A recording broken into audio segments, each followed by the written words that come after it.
US. The US military is finally withdrawn from Afghanistan after 20 years. Are you happy about that? Happy in one way because there was never going to be any military solution in Afghanistan. Anxious that they are leaving. Without a political settlement, there's a possibility of civil war. What would a political settlement look like? A political settlement in Afghanistan would mean a sort of a coalition government, a government from the Taliban side and the other side. There is no other solution. Do you think the Americans made a mistake by saying we're getting out by September 11th? Difficult, they have got themselves in such a big mess. They had to give some sort of time frame. But at the moment they gave a time frame, Taliban would have considered that a victory. How do you feel about the prospect of the Taliban effectively controlling Afghanistan? Like, are you happy to welcome them into the community of nations? As far as Pakistan is concerned, whoever represents the people of Afghanistan, we will deal with them. But what if they're not democratically elected? That's not through elections, they've done it through brute force. And does it not concern you on some level that this group of people is accumulating power right next door to you? Look, I'm not a spokesman for Taliban. For me to say, what they are doing or what they shouldn't be doing is pointless right now. In case Taliban go for an all-out victory, there is going to be incredible amount of bloodshed.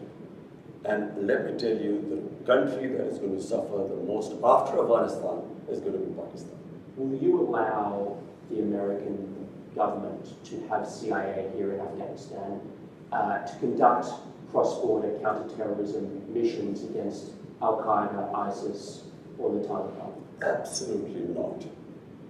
There's no way we're going to allow any bases, any sort of action from Pakistani territory into Afghanistan. Absolutely not. Pakistan suffered 70,000 casualties, more than any other country, by joining the American war. We will be partners in peace, not in conflict. Have you spoken to Joe Biden since he took office? No, I haven't. Is there a reason for that? No, whenever he has time, he can speak to me.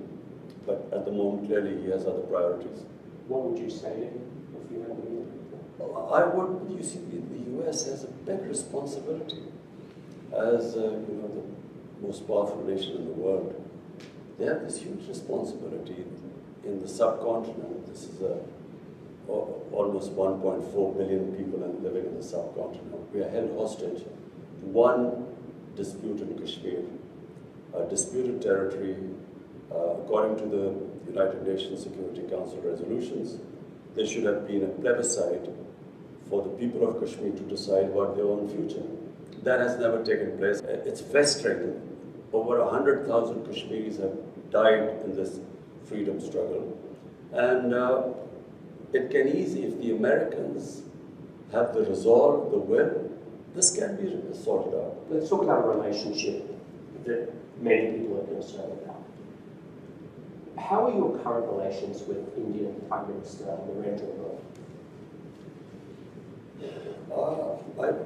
When I became the Prime Minister, I reached out to him immediately. I said, you come one step towards us, we'll come two towards you. On television, I said this. And I said that, my main concern, my main reason for coming into politics was to eradicate poverty in Pakistan, make it a welfare state. This is why I came, and secondly, rule of law. These were my two slogans, make Pakistan a welfare state, rule of law in Pakistan. And you can only, the best way to eradicate poverty, not just in Pakistan, in India as well, is to trade with each other. India is a huge market. Pakistan is a market of 220 million people. But it's a door to Central Asia and to the energy corridor, which India is energy short. So we would mutually benefit each other. So I reached out But I realized that there's, I was up against an ideology. You see, Narendra Modi is RSS. RSS is the party which was formed in the 20s, which idolized the Nazis. You can even Google it. The founding fathers looked up to Hitler and the Nazis and racial purity and all that sort of that ideology. And so we came up, and my government came up against this brick wall. We couldn't go through and we couldn't understand in the beginning. And then it gradually came out when the steps they took in Kashmir. Unilaterally, they took away Kashmir statehood in 2019, August 5th, 2019. And so since then, we have there's a freeze on our relationship. We cannot start talks until they go back, they take back the steps they took on 5th August 2019 when they unilaterally took away the statehood of Kashmir. I want to ask you about something you talked about on live television. It was a very serious and painful issue. You were asked about the epidemic of sexual violence and rape in Pakistan. And you acknowledged the seriousness of the problem, and you talked about Pakistan's strict laws. You were also quoted as saying that the practice of women wearing veils, quote, is to stop temptation. Not every man has willpower, you said. If you keep increasing vulgarity, it will have consequences. This created, as you know, a bit of an uproar, and you were accused of rape victim blaming. How do you respond to that? It is such nonsense. What was I saying? I said that the crime, when I first came into power, I asked the heads of police, that what is, the crime figures. The crime that was rising the fastest was sex crime. Sex crime was not just rape, it was child abuse. Child abuse was really what really shocked me. And the disturbing thing was that barely 1% got reported. The families of the victims, whether they were girls or whether they were children who were being abused, were so embarrassed that they would not report it. So therefore, what I was saying was that law enforcement can then basically only deal with less than 1%. The rest the society has to deal with.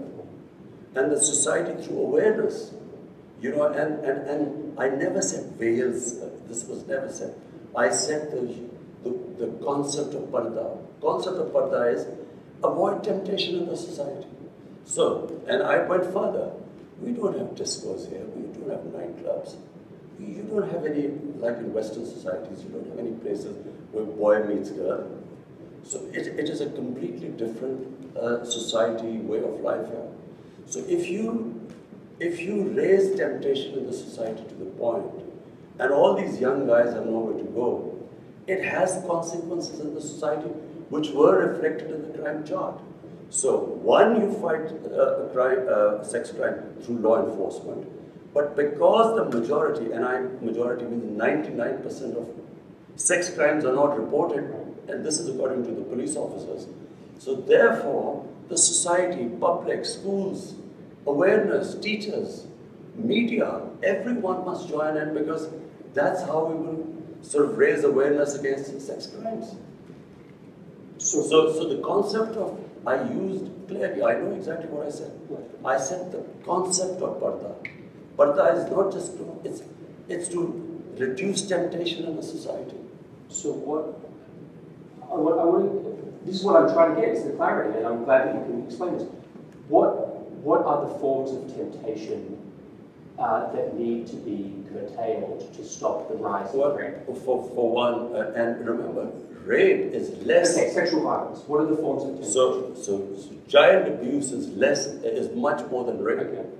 So these were the shocking things. So, for instance, one thing we also discovered, because then we did a bit of research on mobile phones. Right. Children have mobile phones. Material available on mobile phones. Children have never been, they've never seen such material in human history. It's never happened before. Children have never had this exposure before. So when I said the whole society has to fight, starting from, how do we deal with this? And by the way, we are now trying to find out how to control content on the social media. So that's one, but at the moment it's free for all. And then, television plays, they should be educating people, about the sort of things that children are exposed to. And so when you mean the society, you mean all the various ways, starting from schools, everywhere. The society must fight sex crimes. You also mentioned in that interview Bollywood and Hollywood. Do you believe that Bollywood and Hollywood films have contributed to this rise in sexual violence? Absolutely. When I can only compare when I went to England as an 18-year-old. There were adults-only films. The content on films was completely different. And then we saw it changing throughout. What was taboo maybe in early 70s was acceptable in late 70s. So when on films the content gets X-rated and these become acceptable, clearly it has an effect on the society. X-rated is sort of underground. I mean, you don't really believe the Hollywood films or mainstream Hollywood or Bollywood films are causing a rise in sex. No. You see, what kind of films? Let me tell you, Hollywood, the way it works in the subcontinent, from Hollywood it goes to Bollywood, which is in India, which has completely changed again. What was the Indian film industry in the 70s and the 80s, gradually in the 90s, and what it is now, is completely changed. So the content is completely different. And it has an impact on the society. If anyone is telling me that this does not have an impact, you can just read, you can just see the divorce rates, you can see the sex crime. It has an effect both in India and Pakistan. So we then take the content from India, out of the films take it. And so basically what I was saying was that there must be an alternative. You must show an alternative, our own way of life. There is another way of life. Because modernity is not just permissiveness. It's not modernity. If we are thinking that, if you just have more and more permissive content on television or on films, this is modern. It's not modern. Again, I watch a lot of Hollywood films. I don't see anything that would inspire me to commit acts of sex. But Jonathan, you live in a Western society. I know. So you've grown up there. I'm talking about the impact it has on our society. We have seen the change here. There's a massive change taking place. And every society must analyze itself. They must work out what are the impact it is having on different segments, and then take steps. Do you think that what women wear has any effect? That's part of this temptation? Well, if a woman is wearing very few clothes, it will have an impact on the men, unless they're robots. I mean, it's common sense. Yes, but is it really going to provoke acts of sexual violence? It depends which society you live in. If in a society people haven't seen that sort of thing, it will have an impact on them. If you grow up in a society like you, maybe it won't on you. So, I'm not talking... Jonathan, you must understand, this is this problem we face. This cultural imperialism, whatever is in our culture, must be acceptable to everyone else. It's not. Every culture is different. And therefore, when you introduce things in a culture, it has different impact there. But forgive me, when you were a cricket star, you were seen as a playboy, there were photos of you with your shirts off in your bedroom. It's a bit rich. Jonathan, this is not about me. It's about my society. Don't you feel like it's a bit rich for you to say Jonathan, listen, it's about my society. My priority is how my society behaves, what reactions are caused in my society. So when I see sex crime going through the roof, it's not just me. We bring people, sit down and we discuss it from different sectors of the society. We sit down, we discuss how we're going to tackle this. We have a problem. Now, are you going to tell me that I'm going to sit back and say, okay, we have this rising sex crime, but because of Australia, it doesn't have any impact, so we should do nothing about it. It is having an impact in my society. We have to do something about it. It doesn't mean what Imran Khan did 40 years or 50 years ago, so it's hypocrisy. This is absolute lunacy what you're talking about. It's absolute nonsense. We have a responsibility. I, as a Prime Minister, have a responsibility. When a sex crime takes place, when a child is abused, he's traumatized for life. We have to do something about it. One thing that is striking to me coming here is in America we have about 100 million more people than you, not so much more. 600,000 Americans have died of COVID. Your country, as I understand, something like 20,000, 25,000. You've done objectively vastly better than the United States with COVID. Why? Well, first, as someone who believes in God, we are very thankful because there's so much you can do, and then there's something which is the twilight zone, which is beyond you. So you can only try your best. So what happened? When we saw these people ending up in hospitals, COVID raging through Europe, Spain and Italy were the first two countries where you saw hospitals full. There was a big temptation in Pakistan by all other politicians, leaders, opposition, that we should clamp down, we should total lockdown like it was happening actually. And so, even though I kept asking what will happen to our poor people who are daily wages, 70%, 75% of our workers are in the informal economy. Daily wages, weekly wages. So, and watching what was happening in Europe, there was a clampdown. We had smart lockdowns. We then had... What's a smart lockdown? So we had this control and command center where we accumulated daily all data coming from Pakistan. So we got the Pakistan Army involved, all the provinces involved. We would get daily data. We had our doctors sitting there, infectious disease specialists, and they were monitoring the whole thing. And what we did was we would have these hot spots where there was, and we would try and lock them down. But we did not lock down everyone. And that's why we saved our economy from, we would have been destroyed. We already were suffering. Pakistan already had a dire economic situation. Had we locked down, our economy would have just gone belly up. So we saved the economy, and at the same time, because you cannot lock up hungry people, our lockdowns were more effective. India, on the other hand, their Prime Minister gave a 4-hour notice and just imposed a curfew on it. So there were these people, millions of people walking on the roads, clusters, and he did not think what would happen to the poor people. You can't, 6, 7 people living in one room, how do you lock them down? And then if you do not provide them food, how long can you keep them inside? So therefore, our balanced approach actually saved us. So Pakistan actually managed to control it too. Secondly, we saved our economy and we came out of it better than other countries. Having said that, we still haven't come out of it completely because until we vaccinate everyone.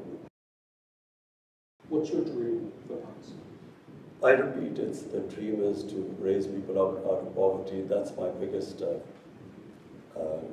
which is why I think what China has done is brilliant, and we've studied all the steps they took for people to get out of poverty. So that's number one. There's nothing worse than poverty in a society. Everything else is secondary. And then is rule of law. And rule of law is very important because, in my opinion, the countries remain poor because they don't have rule of law. There's a very interesting report by the Secretary General, UN Secretary General's fact-eye panel. And this investigated what is happening, the flight of capital from developing world every year. From these poor countries, $1 trillion moved towards Western societies and towards Western capitals and to offshore accounts. So this is and it happens because there's no rule of law, because the powerful can use the system and siphon off this money. Your predecessor did that. The two families that basically ruled Pakistan for 30 years. I mean, they've just taken billions of dollars out of Pakistan. So when this huge amount of money leaves the country, that money could be spent on human development, reducing poverty, on infrastructure, all the ways that you can create wealth. So not only do you get impoverished because that money is taken away, but then they buy dollars to take it out. So it impacts your currency. And when it impacts your currency, when your currency devalues, it raises poverty because it causes inflation. So two things. One is steps taken to reduce poverty, make Pakistan a welfare state. And secondly, to bring the powerful under the rule of law. I want to ask you about one more subject, which is climate change. Pakistan suffers from climate change in a way that I think people in America couldn't begin to understand. Like, you are in the cauldron, almost the ground zero of climate change. Help an American watching this, there's going to be a lot of Americans watching this, help them understand what the stakes are for this issue and what needs to change in your mind. Well, for Pakistan, you see, for the Americans to understand why it is critical for us that the world moves to fight climate change. 80% of all the water in our rivers come from our glaciers, which are in the mountains, Himalayas, Karakoram, the mountain ranges. And if the temperature keeps rising at the rate it is, our glaciers are melting. I was talking to the president of Tajikistan, which is on the other side of the mountains. They said that 1,000 glaciers have melted in their mountains, which bring water to their rivers. So if these glaciers are melting at a fast rate and this temperature keeps rising, then we are facing hundreds and millions of people are going to face starvation. So not just Pakistan, I mean India will face the same thing because the Ganges plain is again hundreds of millions of people and they depend on the water from the Himalayas too. So this is the big problem. But Pakistan's contribution to climate, to global warming is minuscule. Our emissions are less than 1%. 1 billion from 2013 to 18. Now we planted already another billion, and now we're going for 9 billion more. So the idea is that we should do our best to fight climate change.